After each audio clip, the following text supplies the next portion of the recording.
Hi, everybody. Thank you for being here today. My name is Hillary Kellner. I am the Communications Director for the Utah Department of Public Safety. This evening, we have FBI Director Patel, FBI Deputy Director Dan Bongino, Special Agent in Charge Robert Bowles, Governor Spencer Cox, Lieutenant Governor Deidre Henderson, and Commissioner Anderson, as well as Commissioner Bo Mason, as well as some local partners here present with us today. Governor will kick it off. Governor Spencer Cox, Lieutenant Governor Deidre Henderson, and Commissioner Anderson, as well as Commissioner Bo Mason, as well as some local partners here present with us today. Governor will kick it off. Thank you. Ladies and gentlemen, thank you for joining us here tonight. We appreciate the media and the partnership we have with you in helping us to get information out to the public so that we can catch this assassin and hold him accountable.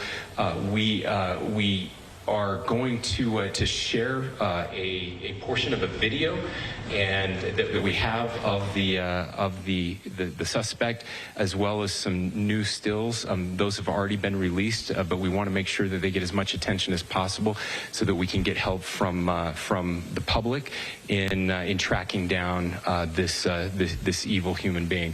So we're going to cue up the video right now, show that. I've asked Commissioner Bo Mason if he would narrate to you what is happening in this video.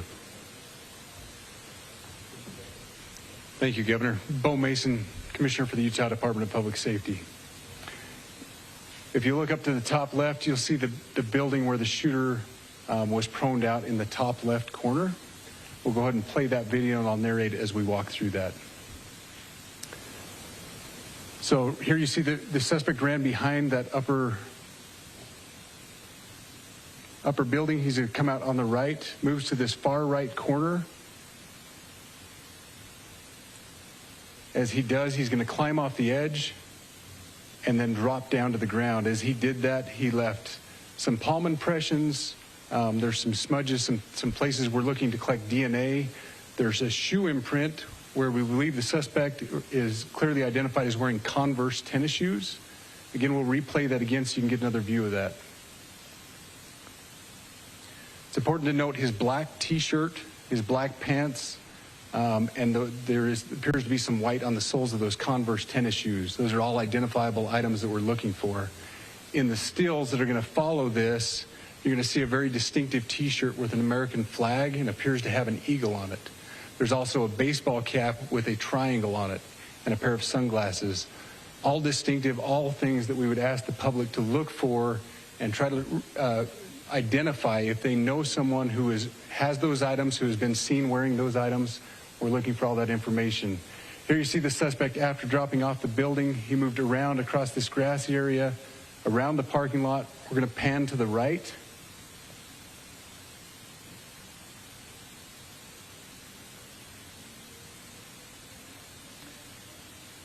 After he crosses the street, this is where he moves over into the wooded area. This is the video evidence that we utilize to track his movements and to locate that firearm in that wooded area following the discovery of this evidence. Good. You want to go to the stills? So here's the still photographs I mentioned. These have been enhanced, so these are slightly different than what we introduced earlier.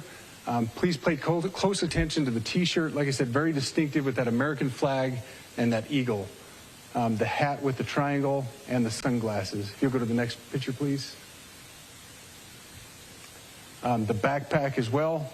All identifying features that we're hoping the public can help us identify and lead us to this suspect. Next picture. And again, there's a better picture of the hat with that triangle logo, and again, the T-shirt.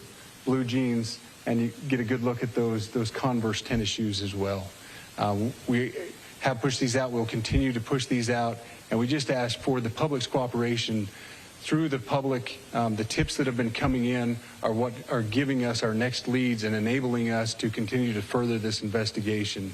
We've had great cooperation from the public, and we're continuing to ask for that as we move forward. Thank you, and I'll turn the time back over to Governor Cox. Thank you so much, Commissioner Mason. I want to thank Director Patel and his team. It's great to have them on the ground with us tonight. We've had several briefings, and he's had an opportunity to walk the crime scene. We appreciate our local law enforcement here. Again, we have Mike Smith, who is the county sheriff here. We have all of our local chiefs of police that are here as well, all working hand in hand with the state and with the FBI as we move forward with this investigation. Now, I'll just give you a little warning. We will not be taking any questions at this time. We're giving you the latest information we have, being as transparent with everything that we have. But I do want to share a couple things that I think are important. We cannot do our job without the public's help right now.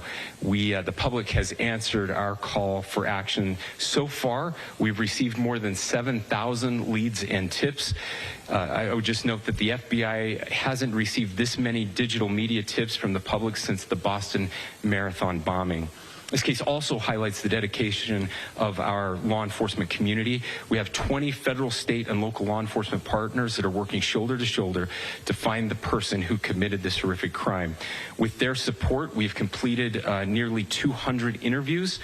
As you're aware, as has already been reported, the FBI is offering a $100,000 reward for information leading to the identification and arrest of the person responsible for the murder of Charlie Kirk. We also continue to implore the public to support this investigation and come forward with any information. We are truly hopeful that this video and new photos will lead to even more tips. We are processing. We have an incredible team, a state and federal team working together to process those tips. We are going out in tandem to interview any potential person of interest or suspects. But we need, again, we need as much help as we can possibly get.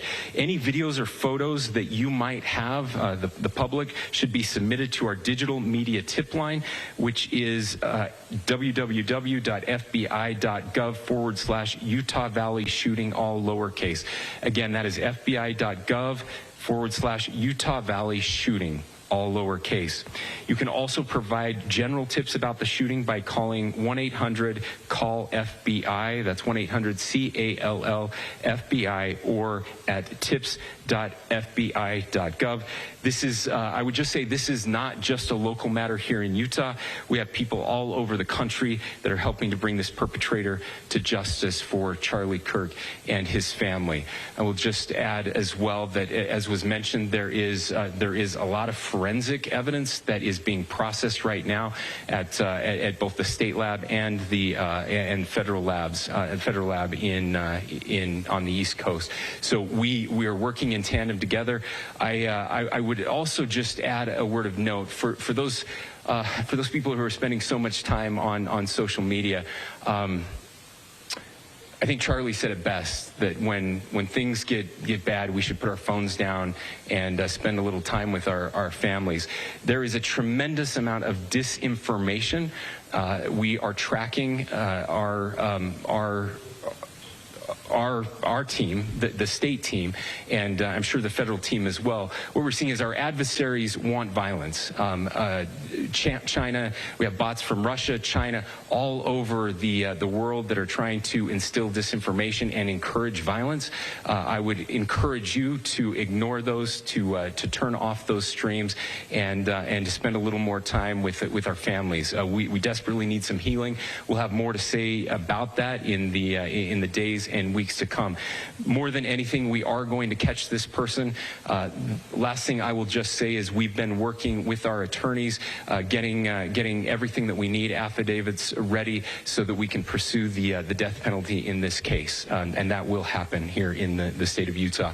Again, to the public, to those who are grieving, thank you for your prayers. I know we are feeling those prayers. I know the Kirk family is feeling those prayers as well. We pray that God will bless our nation at this very dark time. We can start healing by finding this perpetrator and holding him accountable, and we need your help to do that. Thank you.